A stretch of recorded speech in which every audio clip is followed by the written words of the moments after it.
Winking at God by Darcie Fuqua.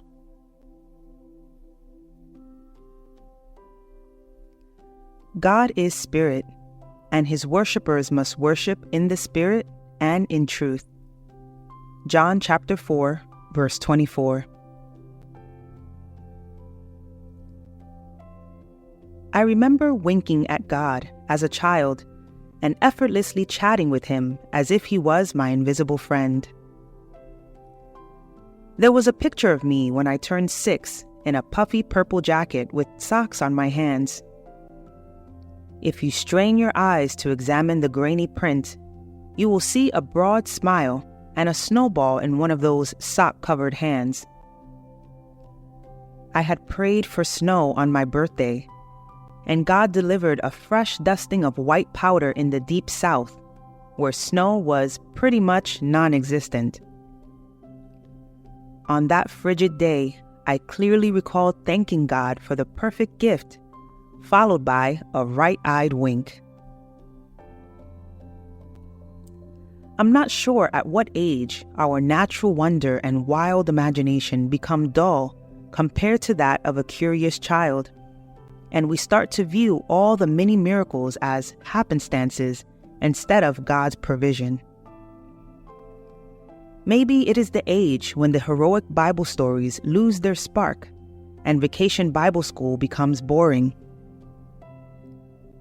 Perhaps our perspective changes when our bodies do, and the pressures and responsibilities mount as we navigate relationships, school, and careers.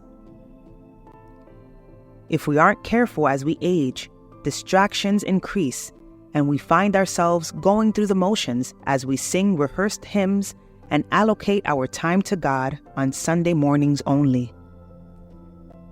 Even though I was blessed to get to know Jesus as a child, which I understand is not everyone's story, I was 32 when I truly allowed the Holy Spirit to take root in my soul. Whether you gave your life to God at an early age or much later, spiritual awareness switches from effortless to a disciplined practice at some point for all Christ followers. But once you experience God's incredible presence and live fully in the Holy Spirit, you find that no other way of living suffices. We must carve out time for our souls to call home, pining for our Father to answer, for Jesus to hold us, and for the Spirit to strengthen us. The layers thin between heaven and earth as we establish healthy rhythms that nurture our relationship with Christ. This delightful discipline can look like a long stroll in nature to reacquaint our hearts with the one who created them.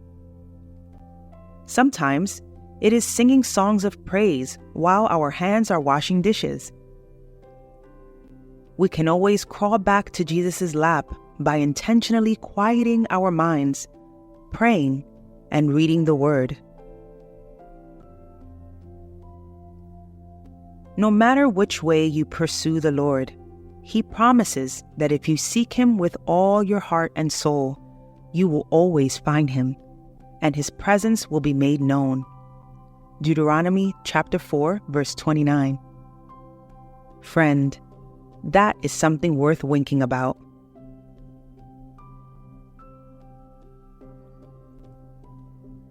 Can you recall a time when God's presence was palpable and you found perfect peace?